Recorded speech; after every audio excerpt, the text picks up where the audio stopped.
Earlier today, the season finale of Hawkeye dropped on Disney+. So today I'm going to stop and rank all 6 Hawkeye episodes from the worst to the best.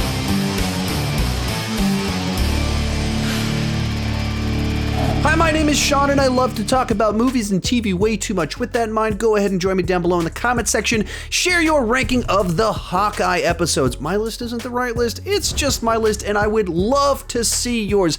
As we go into this, I will be talking spoilers for each episode of the show, so if you haven't watched Hawkeye yet, go watch Hawkeye, then come back, join this ranking, share your thoughts on each of the episodes, and let's get started. In last place, episode 2, Hide and Seek. And as a point of reference, I still really enjoy this episode. It's not in last place because I think it's the bad episode. It's just the one that I enjoyed the least while still thoroughly enjoying this episode. So why do I put it in last place? Well, I feel like it's the episode that's kind of the awkward middle where you don't have the intrigue of the introduction to Kate, her backstory. Neither do you have the payoff of their rapport starting to be formed.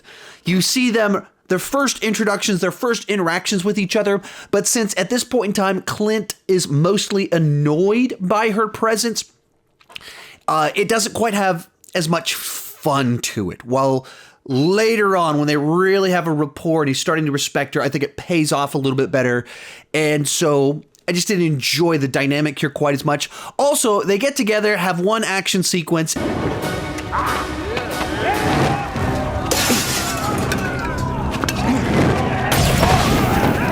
And then they kind of split off and go in their separate directions. And he goes off on this LARPing quest to get the suit back, which was amusing. But certainly while watching the episode the first time, it seemed like a bit of an odd rabbit trail to go down for as long as it did. Later on, you realize, oh, they're setting up these characters to be the side cast for this, the sidekicks of sorts for our Hawkeyes. So it did pay off better later on. But yeah, it felt like a weird side quest this early on to split the two up, to have him go LARPing for 20 minutes. And I did actually really enjoy the interactions between Kate and Jack and their little fencing battle, and his like, I did present myself as not knowing what I was doing, so she was right to not trust me. Love all that stuff from Jack. But just in general, kind of the episode that felt like the show transitioning a little bit and not quite finding the footing quite yet. In 5th place, episode 1, Never Meet Your Heroes.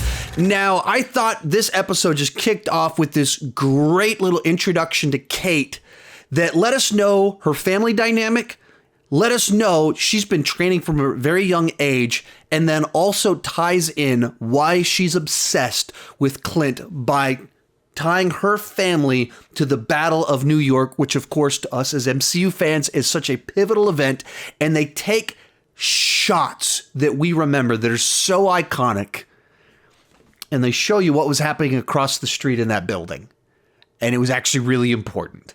And I just thought that was a really nice way to tie Kate into events and shots, which we know so well. And that intro is what elevates episode 1 for me above episode 2. Both of them are setup episodes where we're being introduced to Kate's family, Clint's situation, and then they meet each other. But it's a lot of first interactions, first fights, inciting incidents where it sets up the scenarios, builds a little bit of intrigue.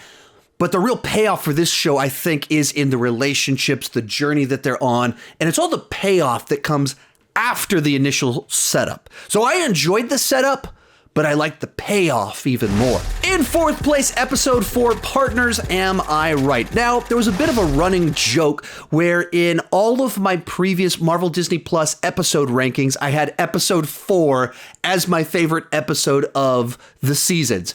And that pattern has been broken here. I still thoroughly enjoyed this episode. I thought it fleshed out the character moments, but it's very much a calm before the storm episode.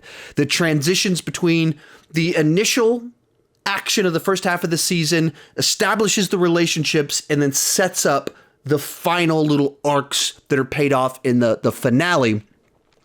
And so it kicks off with some nice little interactions where Kate's mother discovers that she's working with an Avenger. Then you have Kate leaving to go spend time with Clint for the holidays, knowing that he's all alone. And it's just really a nice little montage of the two of them forming a friendship. Fine, live forever without me believing you. I'll just tell every stranger that I see Hawkeye is full of bullshit. Whoa. I mean, that was the best thing about this episode. And there's some other cool stuff in this episode, but it's just great to see a friendship form in such natural, organic ways while setting up a superhero partnership for the future. And then, of course, in the final moments, you get the revelation that Yelena is the one that's hunting down, trying to kill Clint, which pays off the post-credit scene from Black Widow. So we kind of knew she was coming. It was still really nice to see her face appear. Real quick, before I give you my top 3, remember to join me down below in the comment section with your ranking. My list isn't the right list. It's just my list, and I would love to see yours. Also, I did a bunch of Marvel Disney Plus rankings this last year for each of the shows. You can check those out right up here when this video is over. In third place, episode 5, Ronin. Another solid episode. This one starts off with a prologue showing Yelena what she was up to right before the blip, and showing us that she did get blipped and was gone throughout that entire time period, which in certain ways causes you to reinterpret Natasha's actions in Endgame when you realize she was sacrificing herself in a sense to bring back the family that she had recently reconnected with. And then from there, Yelena shows up in the present timeline. You just get some great interactions between Yelena and Kate that are so fun because both of these characters have such a great energy to them.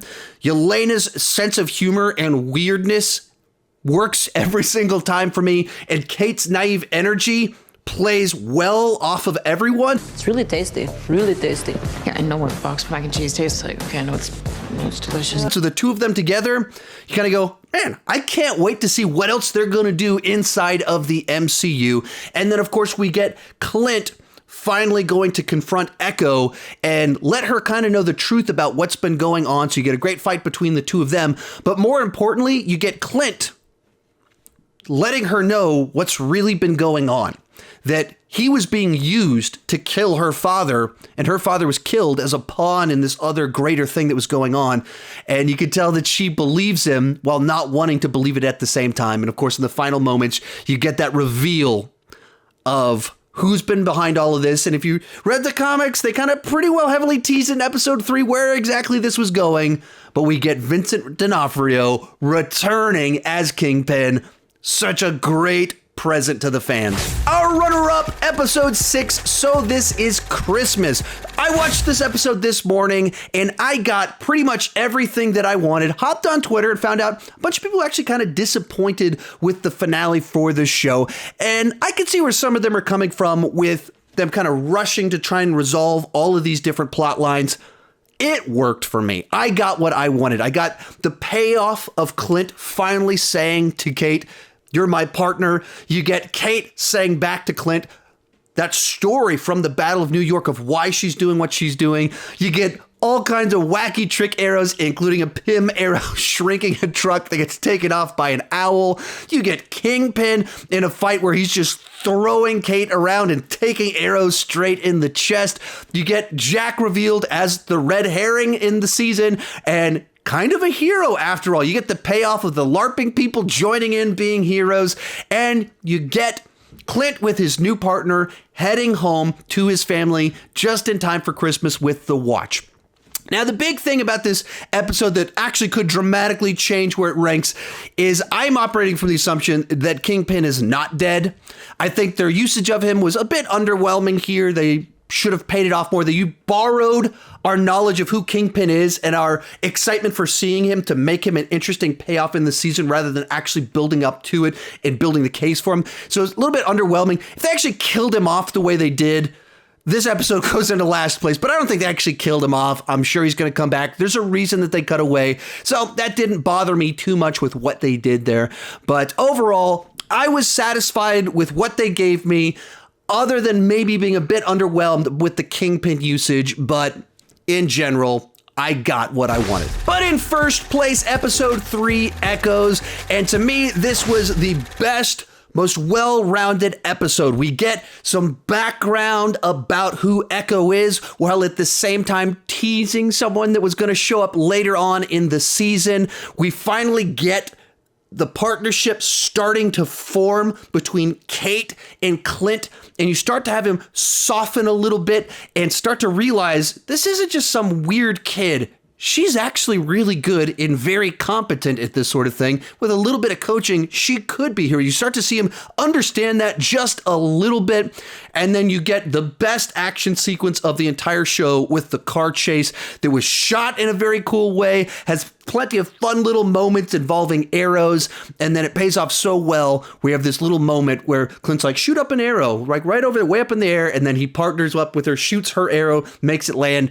Very cool stuff. And so for me, this is the episode that delivered everything I wanted without anything that kind of, I thought, held it a couple episodes back, where you get the partnership, the friendship, great action, expanding mythology. So for me, it comes in at number 1. If you enjoyed this ranking, I've got more like it right over there. I ranked the episodes for WandaVision, Falcon and the Winter Soldier, What If, Loki, as well as some character rankings and more. You can check those out right over there. Thank you so much for watching, and keep talking movies too much.